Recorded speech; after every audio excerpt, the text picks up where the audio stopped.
Let me tell you about the journey of discovering the fretboard. When we first start, we learn our beautiful, nice chords, right? C, D minor, E minor, F, G, A minor.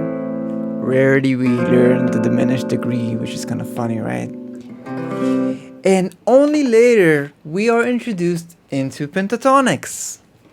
We start playing those pentatonics and experimenting with them. Sometimes we don't even go through and beyond to all the other positions, and we're kind of missing out. So what's the next step? Well, looking back on my guitar journey, it was definitely discovering that anything I learn can start becoming musical language. Everything I learn has some hidden melodies in it.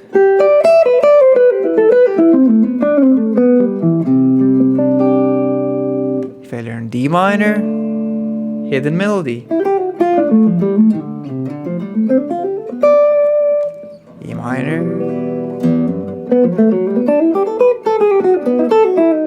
F,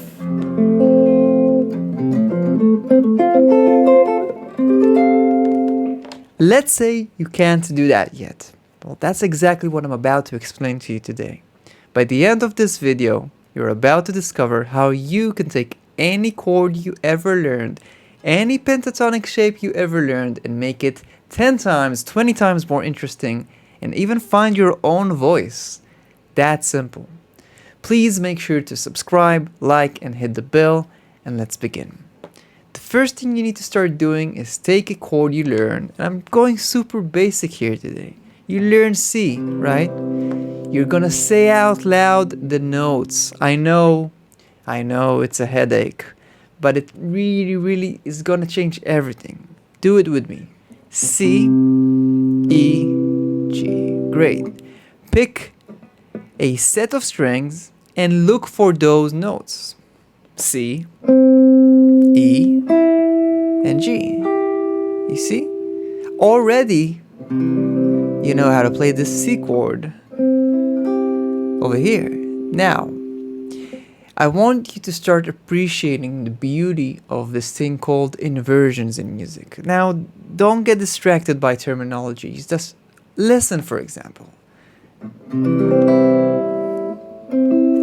This is called root position because you have a nice root starting the chord. If I invert that, instead of having my root at the bottom, C, E, G, I will have E at the bottom, the second note of that triad, which is the third of that chord. 1, 2, 3, and I can invert it. Now I have another way of playing that C.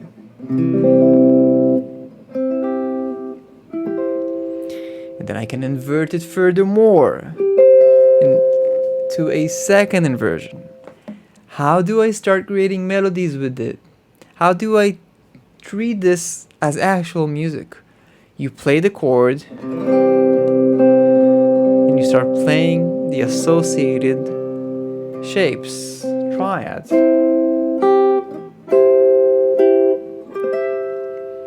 Right? Still very naive music, right? So what you can start doing, you can start approaching into these notes so they become kind of like phrases. Mini phrases at first. Not long phrases, mini phrases. Check it out. Instead of just playing this, I want you to experiment with playing this. Right? Instead of just playing this, I want you to experiment with just going like that. Very subtle movement that you're associating to that triad. Let's take the second inversion. You might know this movement. But how about this? That's pretty.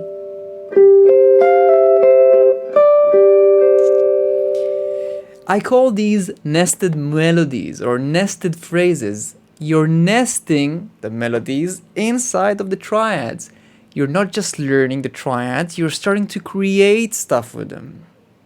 Now you can start doing that with any chord you learn. If you learn D minor, say the notes of D minor, D, F, A. Look for them on a given set and then say it from F, F, A, D.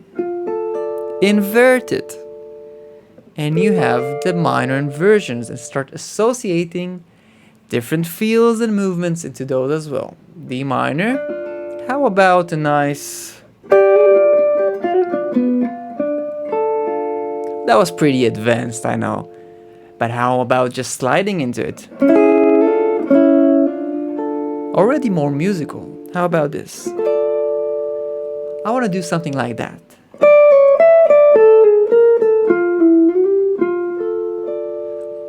Right? It's a little bit more advanced, but it's still around all those chord tones.